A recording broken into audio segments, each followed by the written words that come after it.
It's the middle of August and here in the UK we are having a mini heat wave, which means that it is just too hot to be playing with wool. So in this week's video I'm going to be doing one of my other favourite things, which is foraging for wild food and preserving it.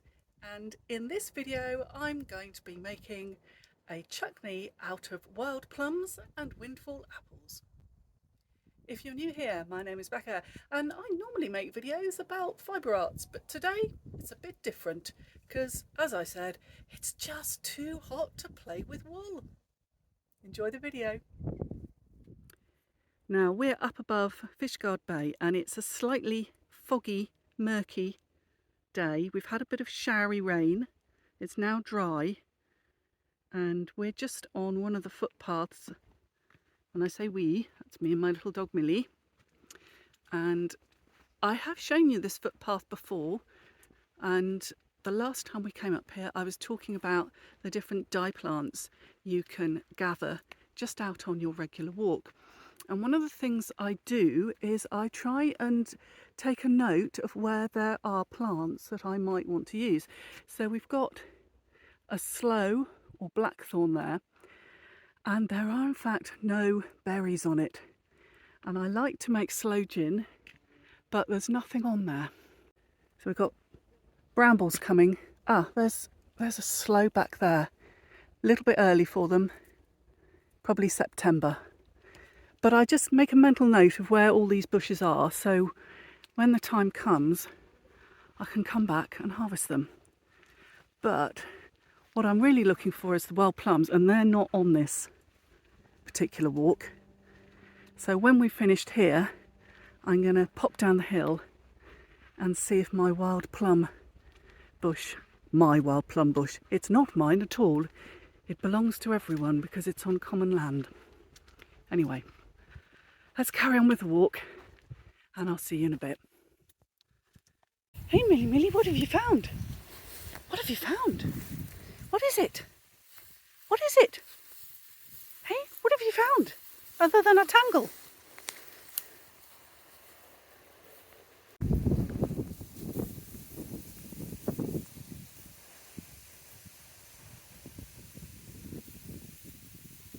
We're on our way to do the weekly shop and get the rest of the ingredients for making the chutney, and I've just stopped at the local, I want to call it thrift shop because that does seem to be what people understand now, but for me of my generation we just call it a charity shop. So it's a local charity shop. It's on the way to Haverfordwest, which is where I do my weekly shop, and I'm just going to pop in and see what they've got.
Well, found a couple of good things, but I will share those later because I really must get on and do the shopping. I'm back from a shopping trip and it was quite successful. So I'll show you what I got from the thrift store first off. And this is, I guess, a table runner because it's very long. But I'm actually going to just cut it down into squares, and I shall just fold it like that and get a square and turn that into napkins because we have got people coming and I would like to switch over from using paper napkins to using cloth napkins. So I think it's a really attractive fabric, so I'm looking forward to doing that. And that was £1 whole, which at the moment is I think about 77 cents, I think US. Sorry, I don't know what it is, Australian and New Zealand and Canadian. Maybe I should, I'll look it up and I'll put it on screen. There you go, that's what I'll do for you. Then, oh, I should do euros as well, shouldn't I?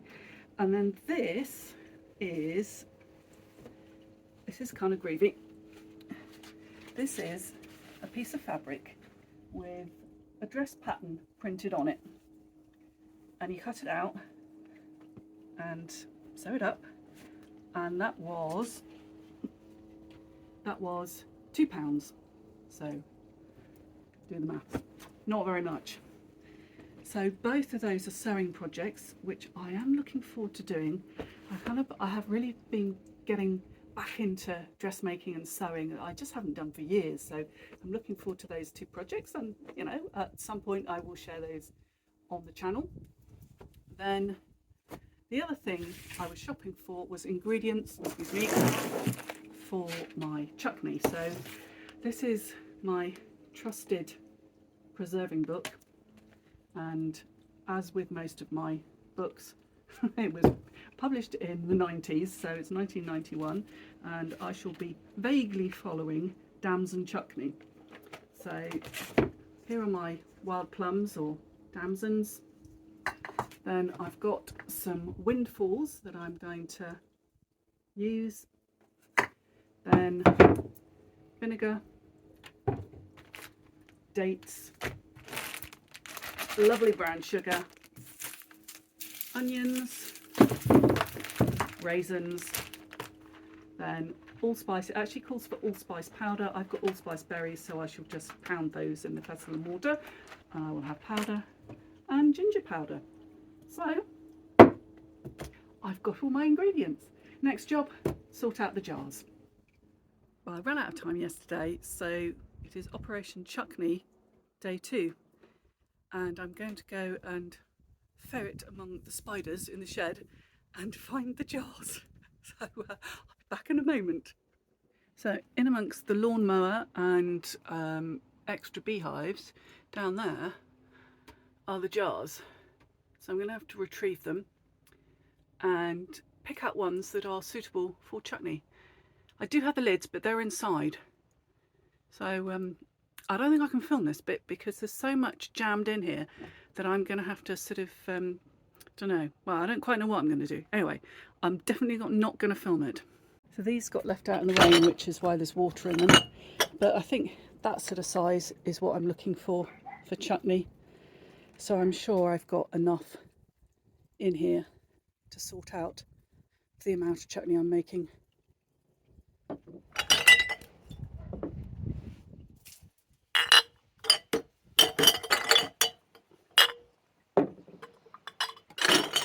One of the things about making chutney is that you've got quite a lot of time. So as with jam making, really you want to have your jars prepped before.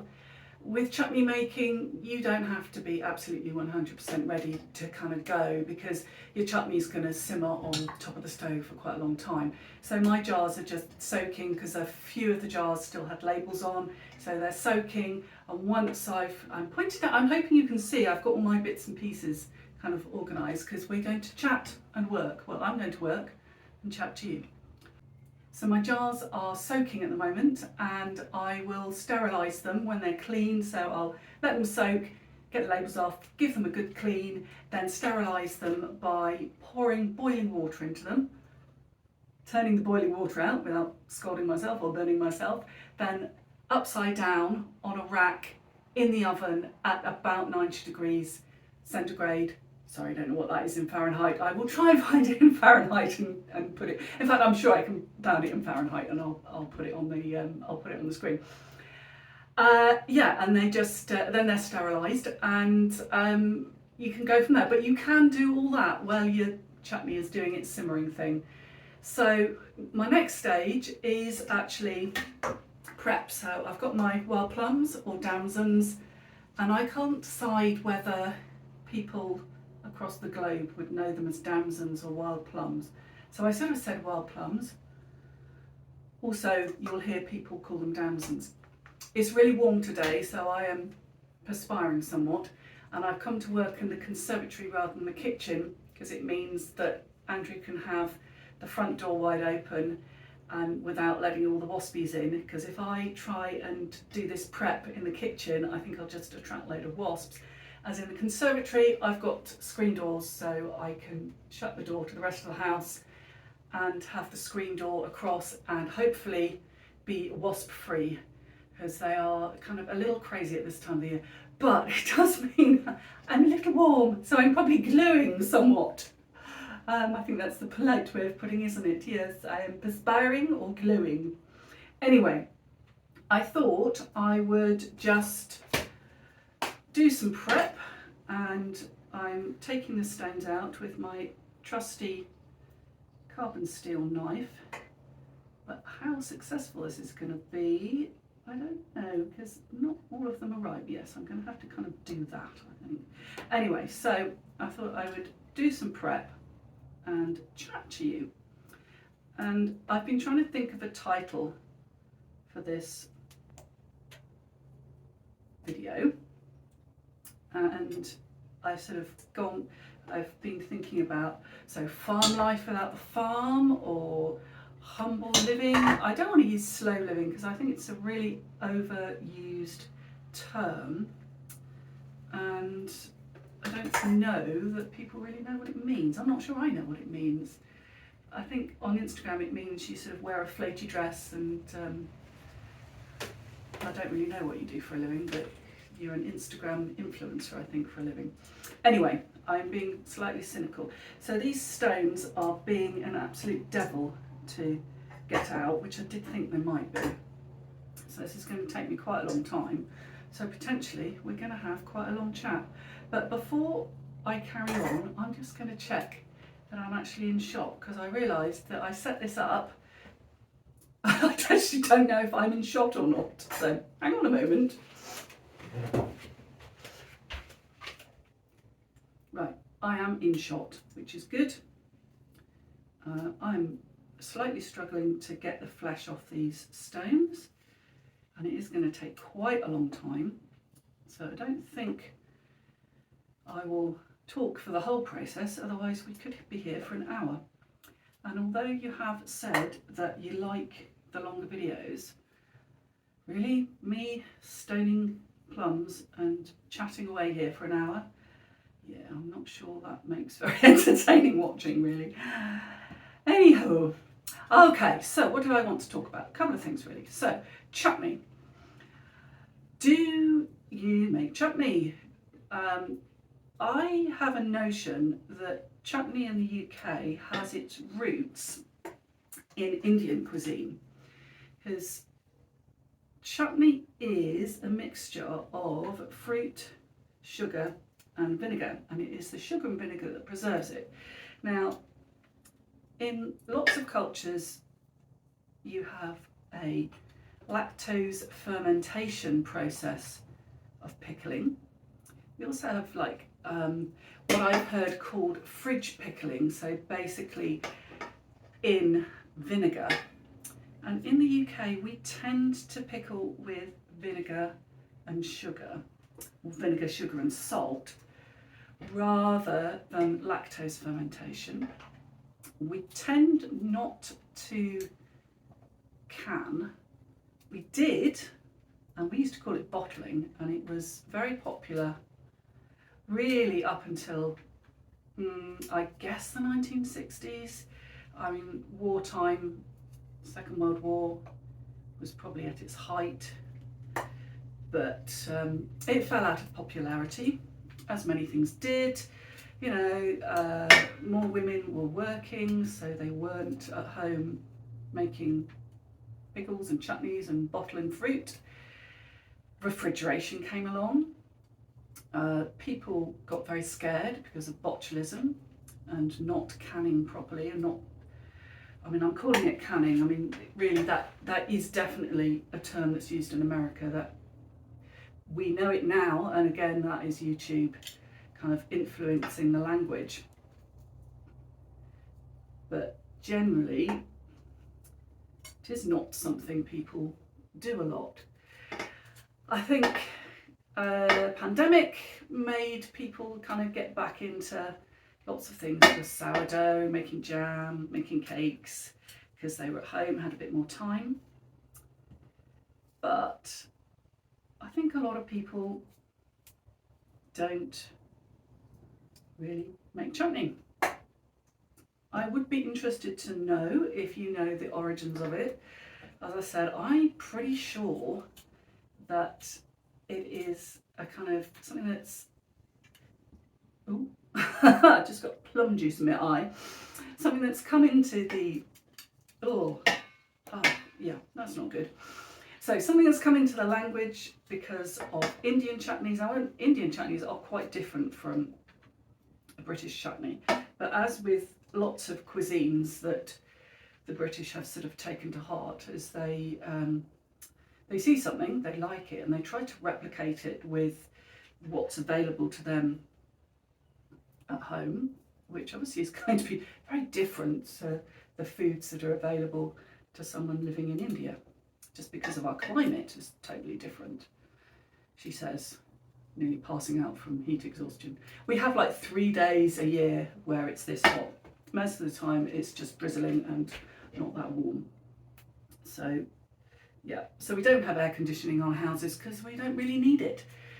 But for the 3 days of the year where we do need it, it is a little bit uncomfortable. Yeah, so this really is a kind of one of those stream of consciousness talks, isn't it? Right, so chutney. Yeah, I don't know. So if you know, let me know. Do you make chutney? How do you preserve your foraged or grown fruits and vegetables? Is it a dying art? I mean, I think it's always the case that when you are interested in something, and I've just lost a bit, you tend to think everyone does it because the algorithms of kind of YouTube and Instagram and all the places that we see these things presents you with content that you're interested in.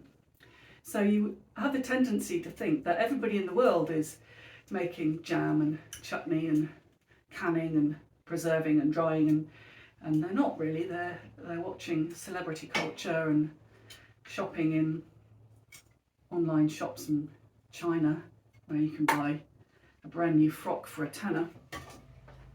So that's the damsons done, and got about 1 kilo in there, and I weighed the waste, and there was quite a lot because there were a few damsons that had little wiggly worms in them. Don't really want to eat those.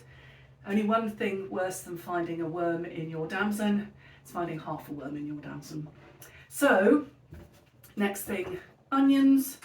Then I'm going to make up the difference between what the recipe said for damsons and basically the waste I had with apples. But those I do at the very last minute, so I've already got the vinegar in, so when you put the apples in they don't go all brown. Although, to be honest, they're going to go brown anyway because it's malt vinegar, so it's probably not necessary, but that's what I do. Okay, so let's chop some onions.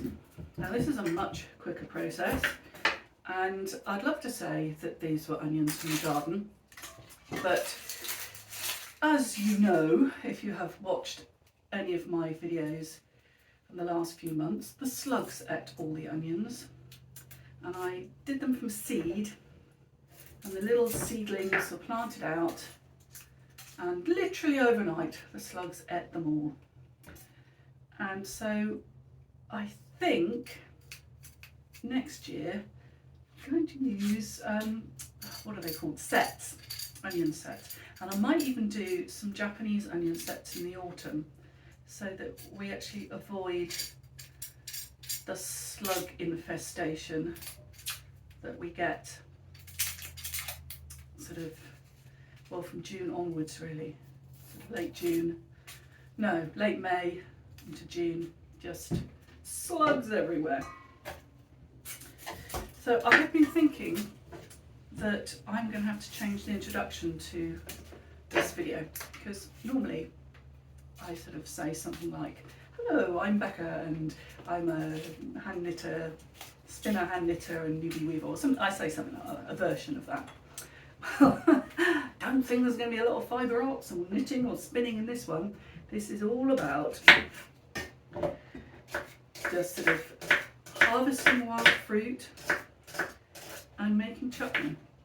So I can't look at the camera because I really don't want to cut my fingers off. I am pretty good at chopping onions. I've chopped a lot in my lifetime, but I do need to look what I'm doing. Yeah, so I still have to think of a new introduction. But of course, by the time you get to this bit in the video, you'll know what my introduction was, won't you? Because I will have already said it.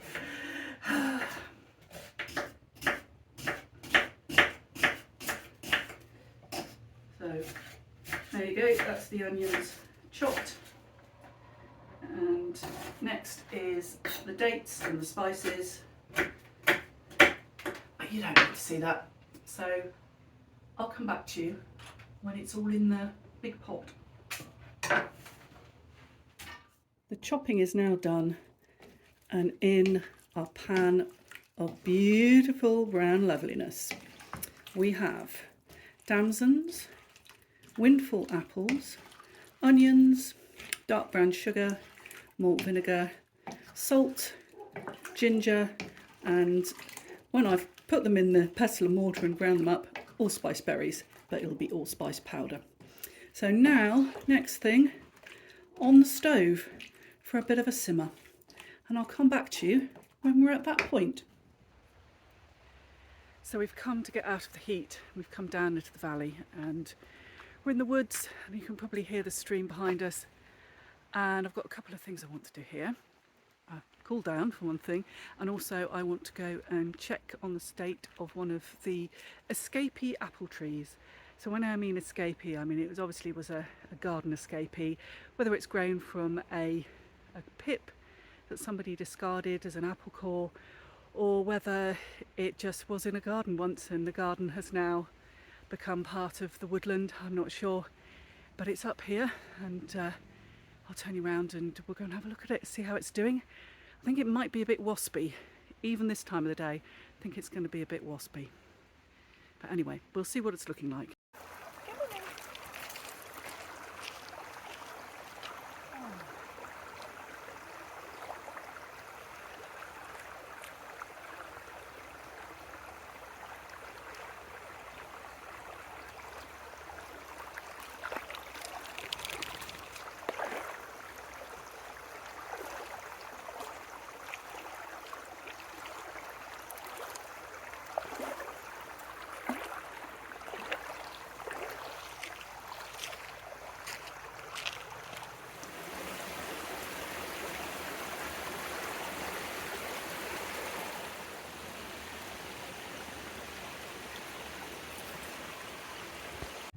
So in there is the apple tree, and it's looking like it hasn't got a lot of fruit on it. It was really laden last year, and quite often apple trees are a bit like that, so they'll have one good year, one bad year.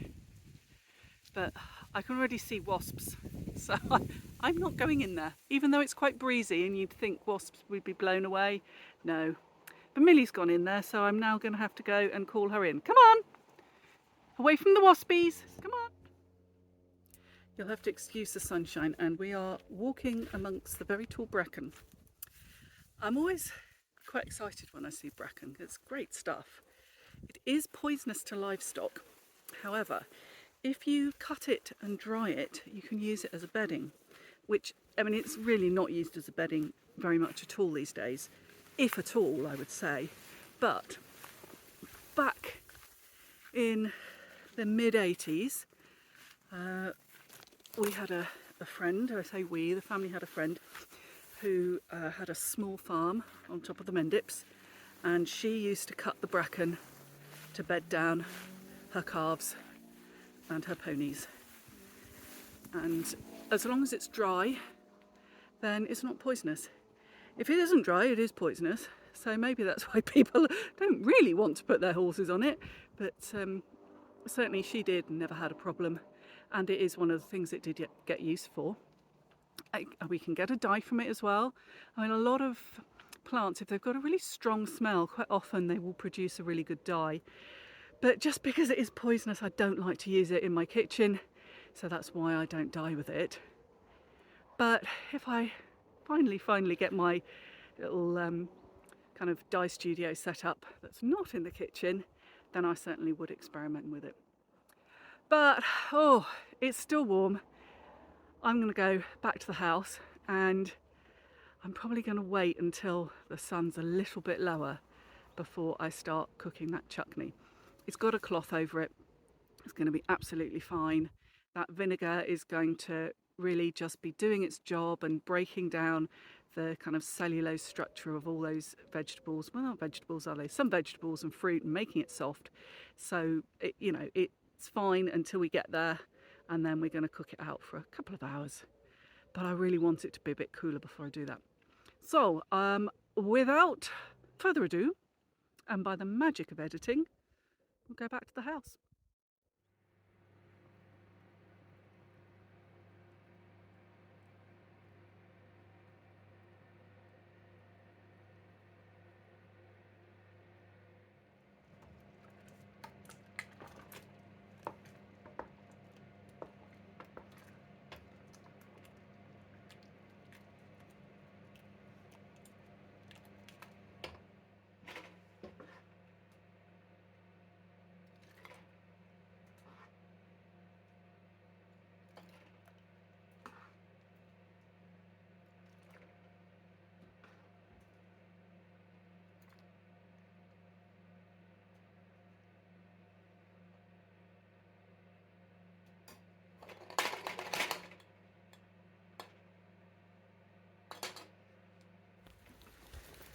Another day, and we're back to walking in the rain, of course, because it's Wales and it's quite often rains here. But that does mean we have beautiful lush countryside, so, swings and roundabouts. Anyway, I hope you enjoyed that little excursion into cooking of chutney. It is finished and bottled, and I will share it in another video at some point. I just wanted to say hi to someone. So I've recently reconnected with an old, I want to say internet friend because I haven't actually met her in real life, but they're just the best person. So hi to Kate, thank you for subscribing, and yeah, I really hope you enjoy a kind of mixture of things that I share on the channel. Right, I am going to pretty much leave it there. It wouldn't be one of my videos without a breath of fresh air, so I'm going to leave you with a little breath of fresh air up on the Brecilly Mountains, which is where the blue stones from Stonehenge come from. So I hope you enjoy, and until next time, my creative friend, have a wonderful week.